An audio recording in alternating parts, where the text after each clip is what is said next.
This is Orlando Sentinel Now. Hello and welcome. It's Friday, January 7th, and this is Orlando Sentinel Now.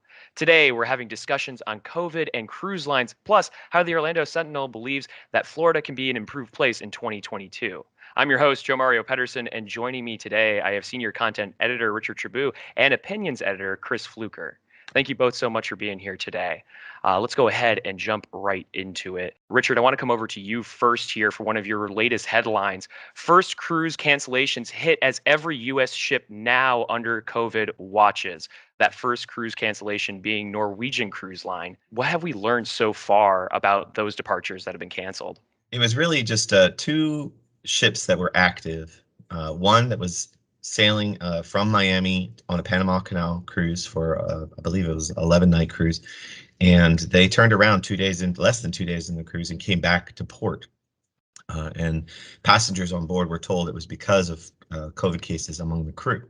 While that one was heading back, Norwegian Cruise Line said out of an abundance of COVID-19 safety, they were also canceling a planned sailing of another ship out of Miami that was going on a 9-night cruise into the Caribbean. So those are the only two U.S.-based cruise voyages that have been canceled. Now there's 92 ships approved by the CDC to sail with passengers among all of the cruise brands from the U.S. Obviously, cruise lines sail elsewhere in the world, but the U.S. ones, every single one of those 92 have an open CDC investigation into COVID cases. Now that can be a variety of things, and basically, if you have 0.1%, 0.1% of passengers who have tested positive for infections, then the CDC has to investigate. So if you have a 4,000 passenger ship, that's 4 people. Or if you have a single crew member. So of all 92 ships, that's the case. Now, the CDC has a color-coded method to that would be a yellow warning for open investigations, and worse than yellow is red. Red means that these cruise ships are not capable of treating the COVID cases on board, and they've got to head back to port. Now, even though Norwegian did turn around and head back, the CDC did not rate that cruise ship as a red ship. No ship has been rated as a red ship. And from all signs, it looks like the cruise lines are still touting that this is a very small percentage of passengers compared to the total. You've had cases where you had 40 to 50 people with COVID cases. Those were the big ones on some of the larger ships, like the Royal Caribbean ships that happened in the last month or so. But they're saying it's still among the safest options out there for people, and that they're kind of the idea that COVID's with us to stay, and this is how we're going to deal with it. So we're going to keep going, and they're working with the CDC, and they don't want to be shut down again because they were shut down for 18 months from March 2020 until summer of 2021. So they're hoping that their protocols work, but at the same time, I would keep an eye out to see if any other cruises are going to delay or just push cruises for another till Omicron gets through. So that's the story. Absolutely. And as you had mentioned, that certainly was a long shutdown for those, wishing to get back on a cruise, and for those working in the cruise industry, hoping to get cruises back a sail. But you had mentioned passengers earlier, Rick, and how in that cancellation, passengers had to change their plans. I'm wondering, have we heard from passengers and how they're feeling about that?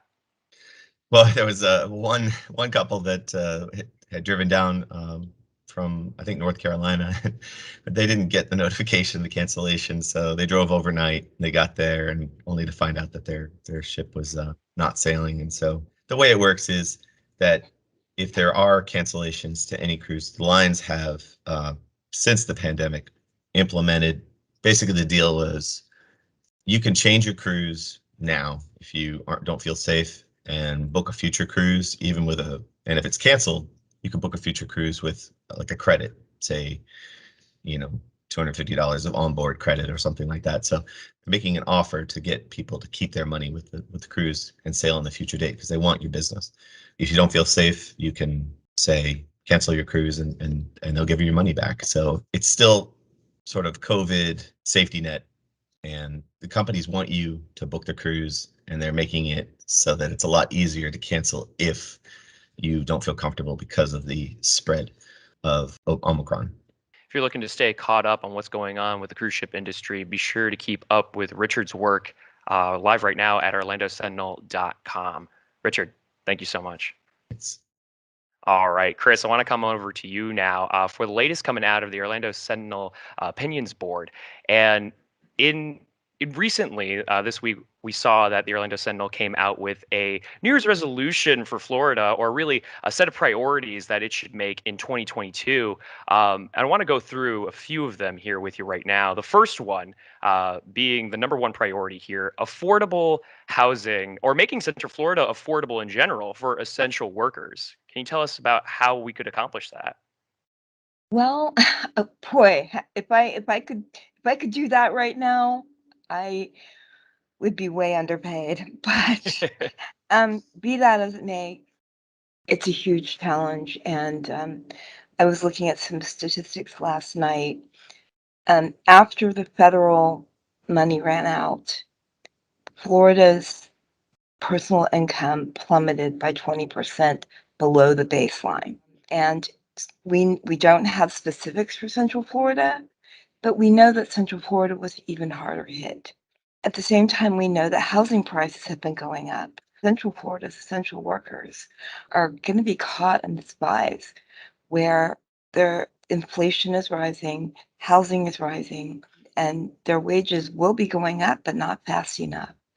It's a big, big problem, and we are looking at some of the ways that it could be tackled, but it is going to require a full court press, and it's got to be a priority for all of our leaders. It certainly sounds like, as you worded it to begin with, a complex problem without really a simple solution. But there are steps, it seems, that are there to be taken, set out aside for us already. We'll certainly be looking forward to that.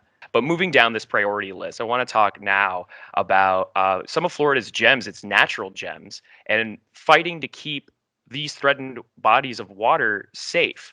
Can you tell us more about that?